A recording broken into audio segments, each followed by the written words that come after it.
the worst thing in society is individualism. Of course. What?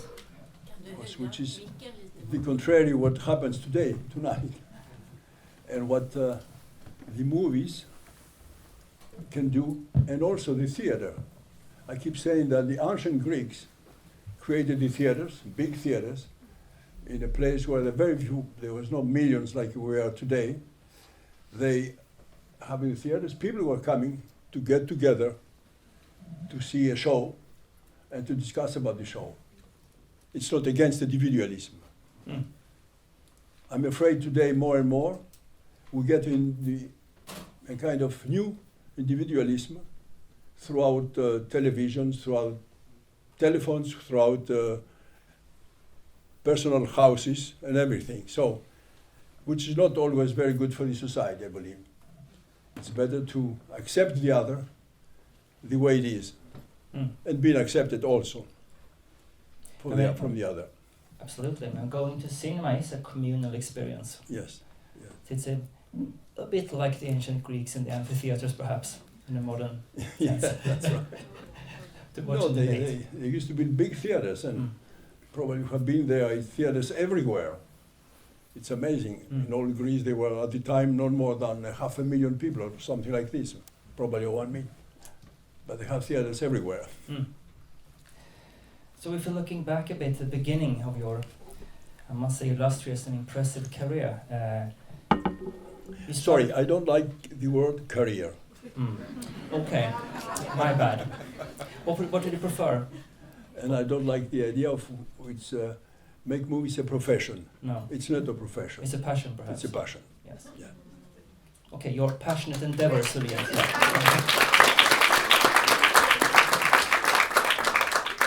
Your upbringing was in Greece, your adolescence, but then, due to political reasons, your father's convictions, you were forced to move abroad to be able to study higher studies, and you came to Paris in France, and you started by studying literature there, right? What was the experience like from going from Greece to France? What did you find in France? It was a huge jump. And fortunately, I was very well received. Starting from the university, La Sorbonne, when I keep saying that because it was a big shock for me, when the person who received me, he called me Monsieur, Sir. That was the first time in my life. And then the rest of it went on. And the studies were free. And I went to the place for the students to live. It was very low cost.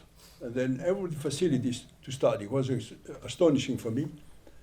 And so France, in a certain way, became my second country, automatically.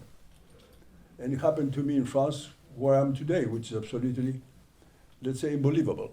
And you also discovered a whole new kind of cinema in France. Yes, because after this university, I went to the cinema school, and after the cinema school, I was received like assistant director to different directors, major French directors, to be second assistant, the first assistant, and I learned everything about cinema, and the way the movies are made, and the way of you direct actors.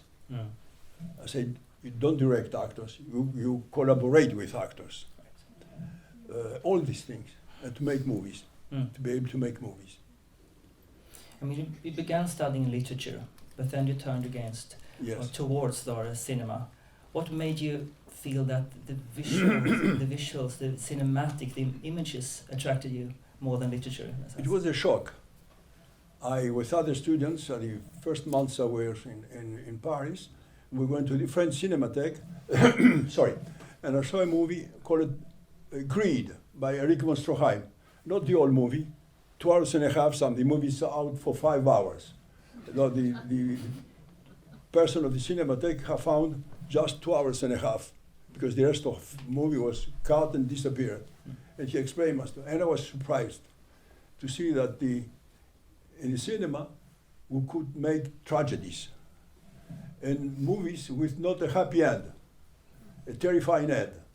So I said, this is another kind of cinema. I was used to the Greece with a censorship where the only kind of movies you could see it was action movies, Western movies, all those good, where the good guy who triumphs at the end, which is life, of course. That's everybody knows. So so that was a shock for me, and I tried to know how this movie is made, and I discovered that in Paris there was a cinema school, l'IDEC, Institute of High Studies for Cinema. And I went to see the director. I say how one can get to your school. So it was a kind of difficult way of getting. And asked me, what are you doing? I say, I'm doing literature in Sorbonne. I say, okay, we can accept you as a foreigner, but you continue the literature. I say, okay, anything. And I was there, and of course didn't follow I dropped literature for the cinema. And I started knowing the techniques and discovering other kind of movies, French movies, American movies, Soviet movies, and of course, your movies. Bergman. Bergman was a shock for us, not for me, for all of us. They say they can do that kind of movies. I mean, they used to do it. And what kind of movies was that? How would you describe Bergman or your experience of Bergman back then? Everything was different. Everything was different. The relationship with people were completely different. Of course, it was a different country, but they were human beings also, like us. And he was shooting the character. But also, the way he was shooting the movies was completely different. The use of the camera was amazing. He was putting together the guys without doing that kind of cutting, aggressive and fast, or even too slow. It's a kind of extraordinary rhythm. Extraordinary rhythm, you get into the cinema, you stay there for 1 hour and a half, 2 hours, and we were coming out completely different. Chatting as students and say how he did it, why he did it like that. So there was really a permanent lesson. So, and then after the school, the director allowed me to be an apprentice in a movie, which not so legal for the foreigner students at that time. And I was there for 2 weeks, 3 weeks, and at the end of the week, the first ID, he said to me, what about being my second ID for my next movie? Which also is not usual, but completely prohibited. So I accepted, and started like this. And then I became first ID, and then I discovered another way of doing movies, the French way, with La Nouvelle Vague. Probably you are familiar or not with that, but there's young people who did very personal movies, which is very important also. I think that changed also a lot of cinema. And the day I found a book, and I did the script like the scenario, like an exercise. And the producer read it and said, let's do the movie. I did my first movie, which I'm not really prepared to do a movie immediately, that's all. So I did it, and I was very lucky because the major actors accepted to play in the movie. It was a big success. That started.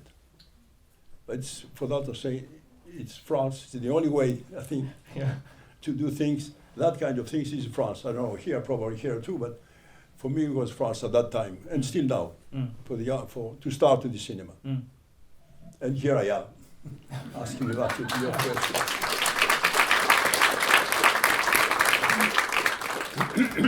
Now, it's fair to say that you almost invented the modern political thriller, a kind of a genre of film that used suspense to tell not only cowboys and Indian stories, but more perhaps tragedies or more societal issues, more stories about the contemporary things around us. How come you choose the element of suspense as your storytelling tool, so to speak? Political thriller, it's a kind of journalist invention. Probably. I don't know what it means. A thriller. I believe all the a movies thriller are about people. political. Yeah. And I think every movie has to be a thriller in a certain way. Otherwise it's boring, or? Yes. But of course, thriller. What's thriller? It's every morning you wake up and you like to see the news from the radio of the journalist to see what happened. So a show, it's a thriller. Have to know what's next. Mm. You start a movie with a boy and a girl. What's going to happen? This is the thriller. Of course, the thriller, how to use it, the thriller. If you have a thriller with the good guy who wins all the time, of the beginning he's in bad position, then he wins at the end, it's thriller without being thriller, in my feeling, because nothing to do with the life. So it's important in a movie to find in each story the reality of the thriller. It's inside the story. It's not easy, but it's there always in a good story. But I never think about how to make a thriller permanently. No. It comes automatically, I think. You follow the story, you follow the people, and then it's there. For you, perhaps. Could be difficult. No, but it's about, of course, it's adding element to element and see how they cooperate and in which order they come and so forth. That's how we build suspense, of course. Yes, as you. Now it's a lesson. As you put one scene after the other one, how you follow the scenes, my feeling, the scenes have to go up and up and up and up at the conclusion. And the most difficult thing is to go to the conclusion, to have a conclusion. The problem I had with this story, the major problem, is how to finish the movie. Because movie there is here sometimes hope, something profitable, and then you have to finish with something positive, because life is positive. So a day the idea came up to me like this. So I don't know how. It's also interesting to think about the early films, like Zed, of course. I suppose many of you have seen them. Your breakthrough film, so to speak. And that you have a very political topic, although you don't like politics, everything is politics, I know, but how do you find your themes, your topics? What makes you, what is the spark that makes you come up with a new idea for a film? I don't know. It just happens. No, it doesn't happen. No, I have ideas, have feelings. What's important for me, I would like to find a way to tell a story. And when, for example, comes Z, because we talk all the times about Z, when the coup arrived in Greece, when the military took the power, there was necessary to do something. I had that book in my hands by that story. It was the story, the way the assassination took place. And I said, okay, there's a movie to make about that, to say how the police and the army and the made that assassination, took the power. So I started writing the script, and then I asked to a friend of mine, Georges Samprin, who is a writer, important writer from Spain, living in France, and we go together, and we can make the story. It was a necessity in a certain moment. So I'm trying to find a story to tell about the necessities I have personally in mind. Sometimes I find a story through a book or to create a story, or sometimes I cannot do it. Sometimes I started with a story and I stopped it because there was no conclusion, there was no possibility to go through. But I'm trying to make movies. I didn't make so many. I had 20 movies for 50 years of working on so many. I have colleagues in France, they have 50 movies. But I need to really to feel it deeply. If not, I cannot do the movie. Yeah. You spoke about collaborations earlier. You collaborate with actors and, of course, other film people and team members. Film is a truly collaborative process. It's a teamwork. Of course. And you worked a lot with scriptwriters, and you won awards together with scriptwriters like Donnelly Stewart and Jorge Zapona. And also, of course, I know here in the audience you have your partner and producer. I would like to say a thing. Yeah. A movie is a collaborative process, as you said.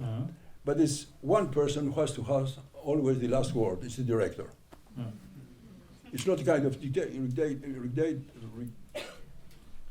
dictatorship, but it's a necessity. It must be the work, what the feeling of someone, Yeah. if not a kind of colleague thing, which it's not nothing. Mm. My feeling. Yeah, it's one person has the vision, hold it all together, of course. Right. Yeah. I was mentioning, of course, that was talking about what your collaborators mean to you when you make a film. How do you? I mean, the actors are very important to you. I know it's like in Bergman's case, you follow the kind of actors are. It's important and necessary, absolutely Mhm. necessary. I believe the actors. I keep saying it, but all my colleagues are not agree with that.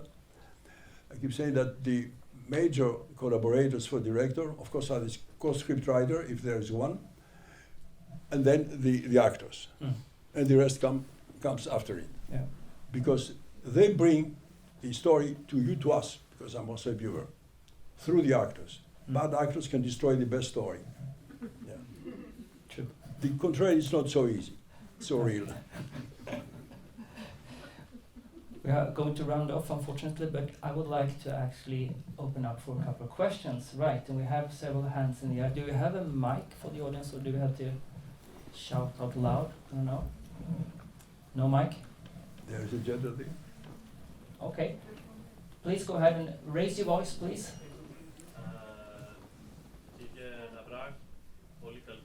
Ah, that's in Greek. Yeah.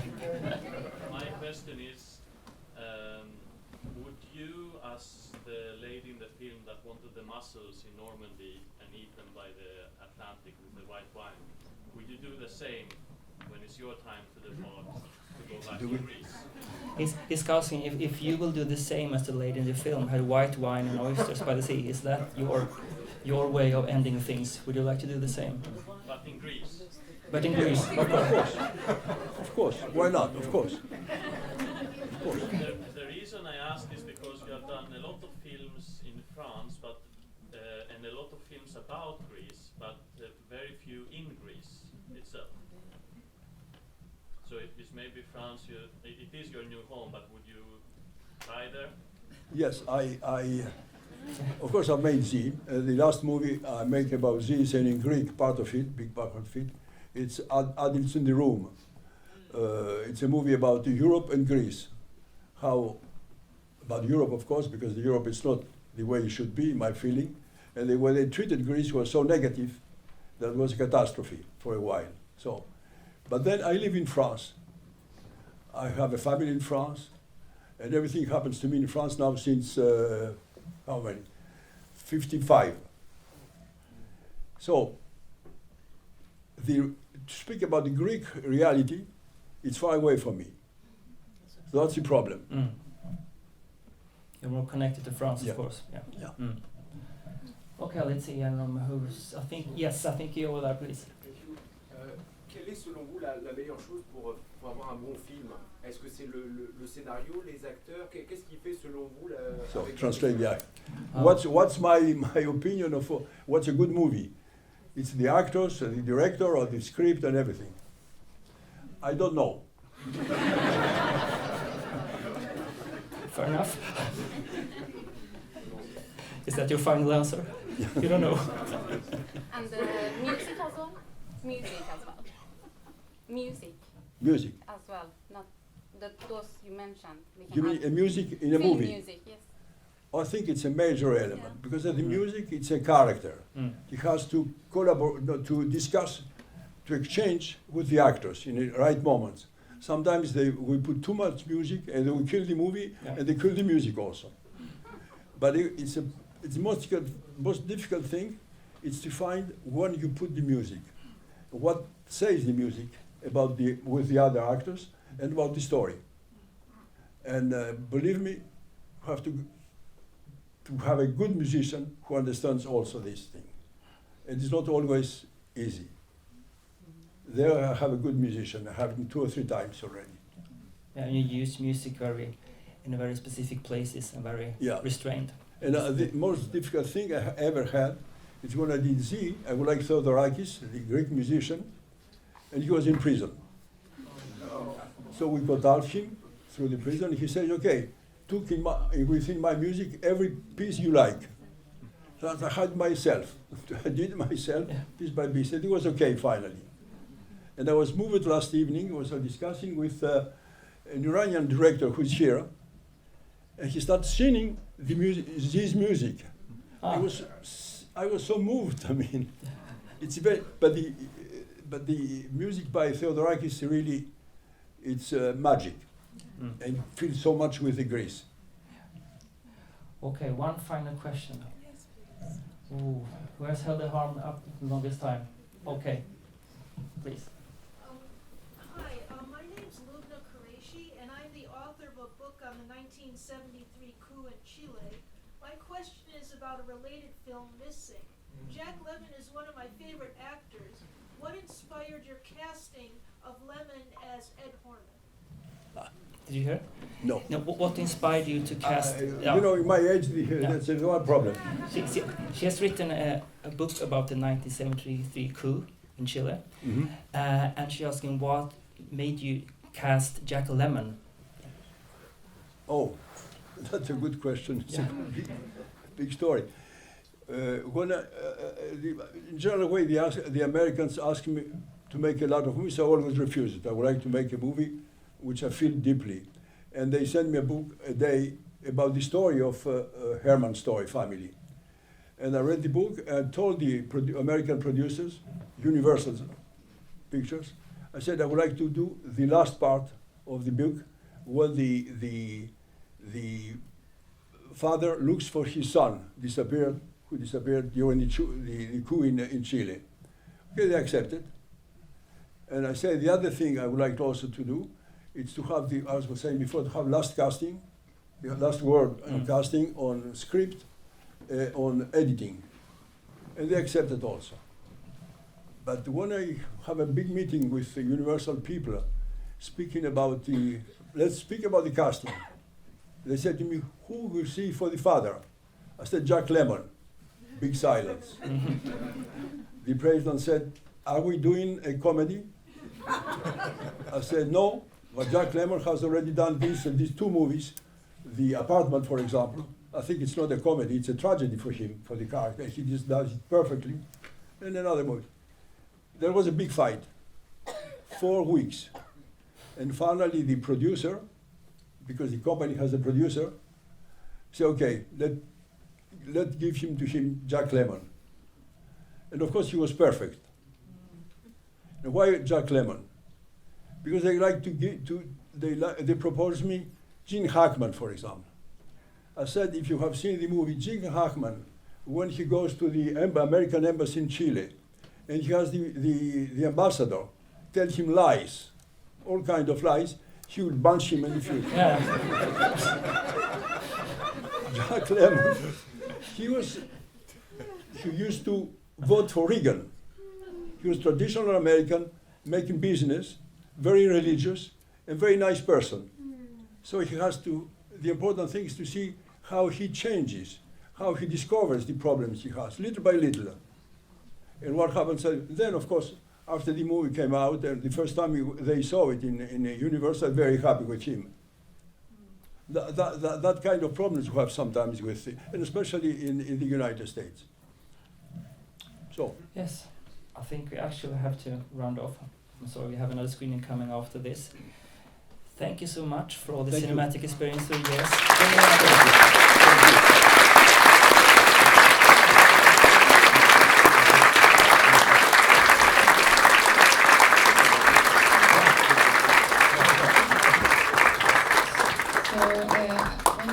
On a note, I just want to express once more time how grateful we are for this fantastic visit, and I think I can speak for everyone in this country. We love your film so very much, and we are deeply touched by your latest film that I've seen twice now, and that grab us very much into our deep hearts. And here is the motivation.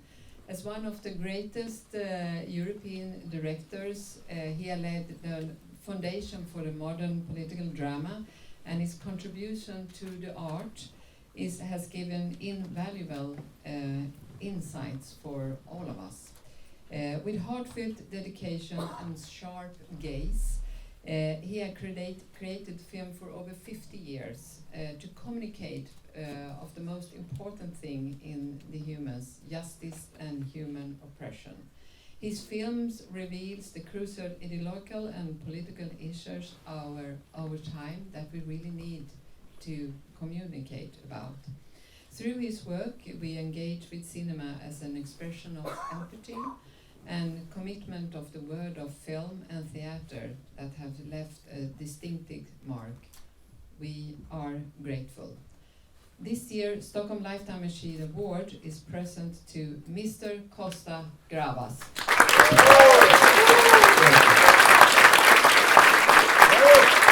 Thank you. Thank you very much.